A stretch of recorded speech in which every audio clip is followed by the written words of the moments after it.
This is a video on the differences between the MacBook 12-inch Retina and the MacBook Pro 15-inch with touch bar. So the first thing you notice is that the MacBook Pro 15 is much heavier than the MacBook 12-inch. It's close to twice as heavy, so the MacBook 12 is around 1.1 kilograms and the MacBook 15 is slightly above 2 kilos. And from the exterior, you notice that the MacBook 12 only has one USB-C port, which is used to charge as well as connect other peripherals such as external hard drives or connecting the iPhone or iPad to the laptop.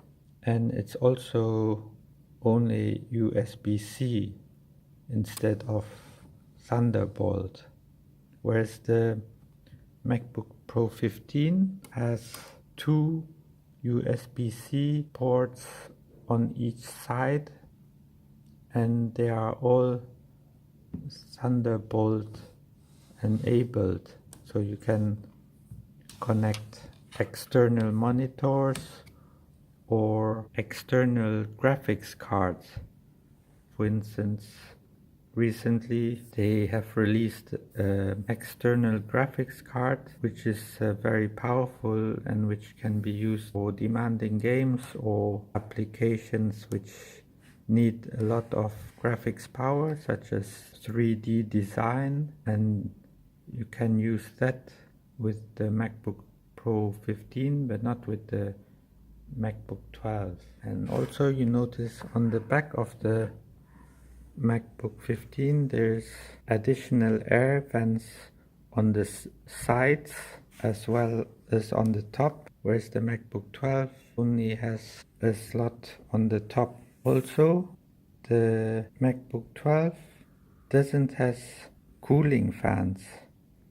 It uses a mobile processor that doesn't requires any active cooling, whereas the MacBook Pro has two cooling fans which are inside to cool the dedicated graphics cards as well as the Intel CPU, which is Intel i7, I believe. So that's one of the advantages of the MacBook 12, is that it is one of the few real notebooks on the market which doesn't need any cooling fan. So it's completely quiet when you use it, whereas the MacBook Pro, when you're using a demanding application such as when you're encoding video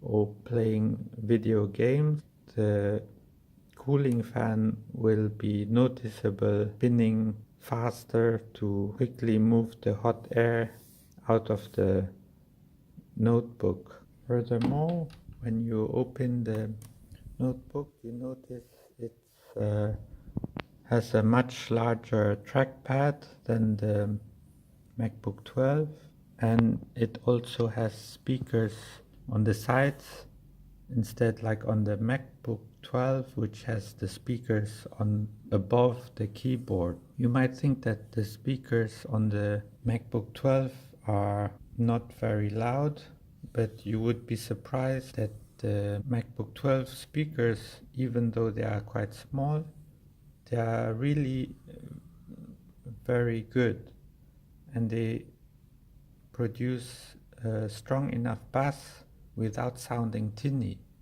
Although they are not very big in size, they make a sufficient sound for watching a movie, for example. And the MacBook Pro is just as good, but it's even more louder. So you can fill an entire room with these speakers. And then what you also notice is that the touch bar, which is only available on the MacBook Pro, and it also has a fingerprint sensor on the corner so that you can unlock the computer without entering a password, which you don't have on the MacBook 12. And what's also different, which you don't really see, is that the FaceTime camera on the MacBook Pro is HD, so it has a 720 resolution as opposed to 480p on the MacBook 12, which is a VGA resolution. So in case you do a lot of FaceTiming or video calling or even video recording, the MacBook Pro has a slightly better FaceTime camera. And also the MacBook Pro comes with 16 gigabyte as opposed to 8 gigabyte memory on the MacBook 12.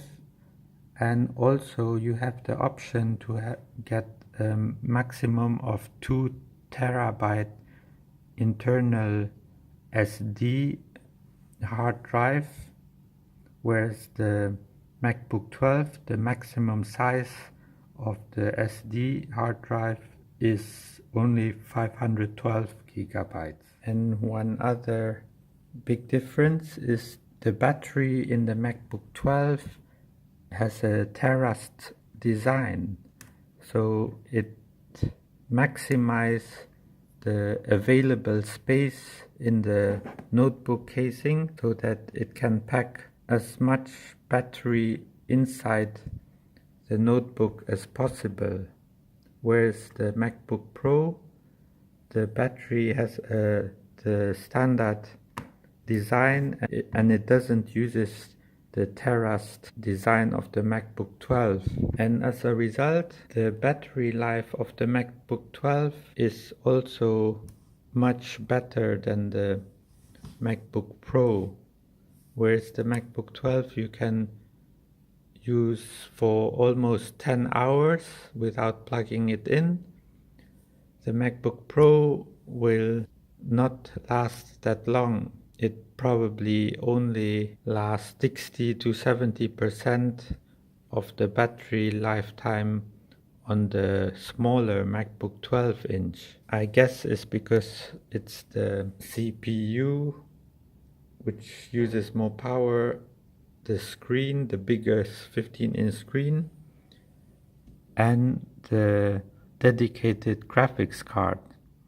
Especially if you are doing CPU demanding work on the computer, the battery life of the MacBook Pro will go much faster down, so it uses up a lot more battery power.